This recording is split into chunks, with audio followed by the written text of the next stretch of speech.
다석사상으로 풀이한 도마복음 신화를 벗어내 수 43번째 시간입니다.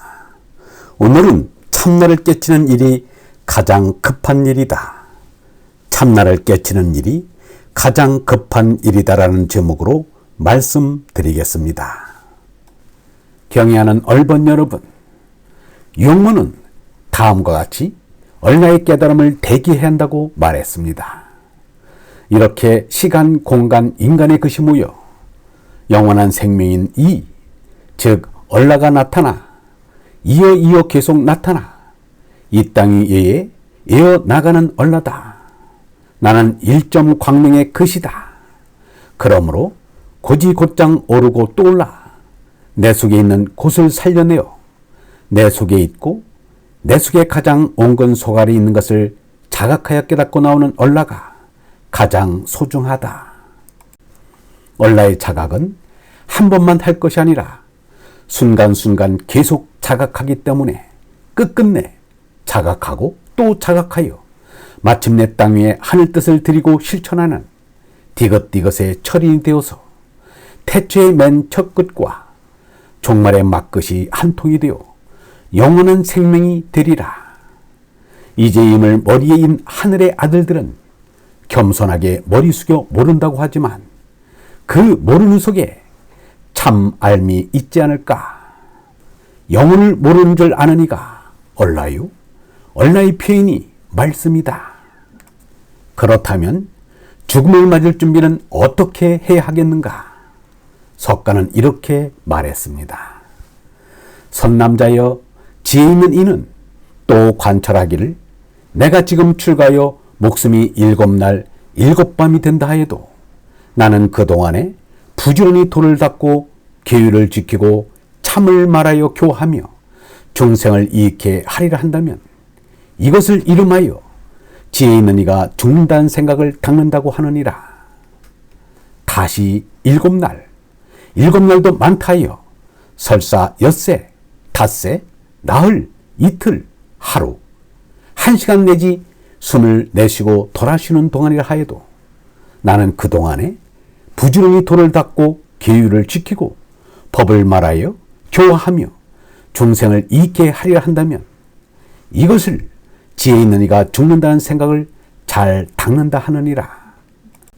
말씀 21의 셋째 마디인 곡식이 익었을 때 사람은 손에 낫을 들고 재빨리 와서 그것을 거둬들인다는 구절도 마르코 복음에 자세히 나와 있습니다.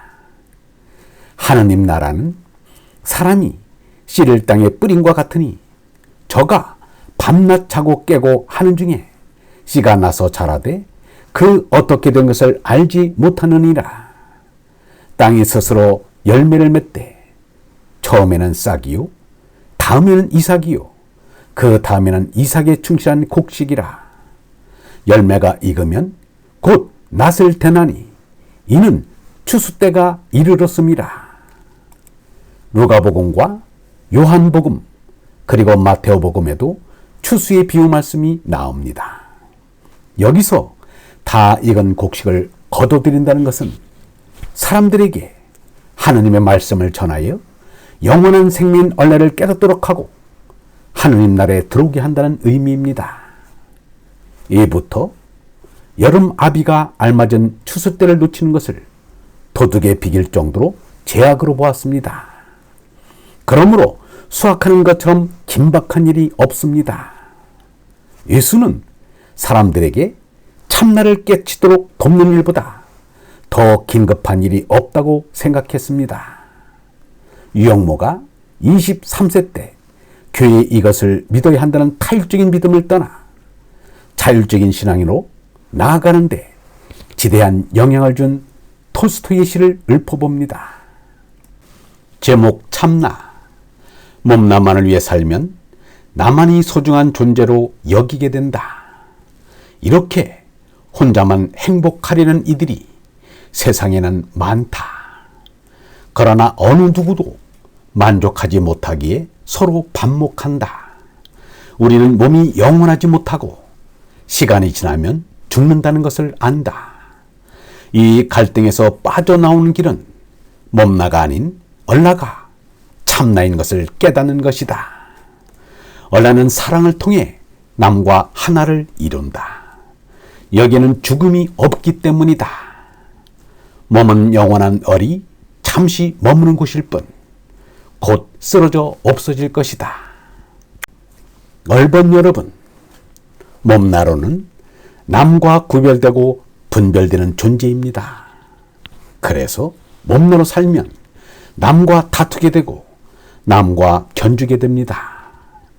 분쟁과 분열과 갈등이 있게 마련입니다. 몸나로는 행복할 수 없습니다. 그러니 얼라로 거듭나야 합니다. 얼라가 참된 것을 깨닫는 것입니다. 몸나에서 얼라로 천명하는 것이 영원히 사는 것입니다. 이것이 진리입니다. 이 세상에서 얼라로 거듭나는 일보다 더 급한 것은 없습니다. 영성신학원 다석아카데미의 하늘소리였습니다.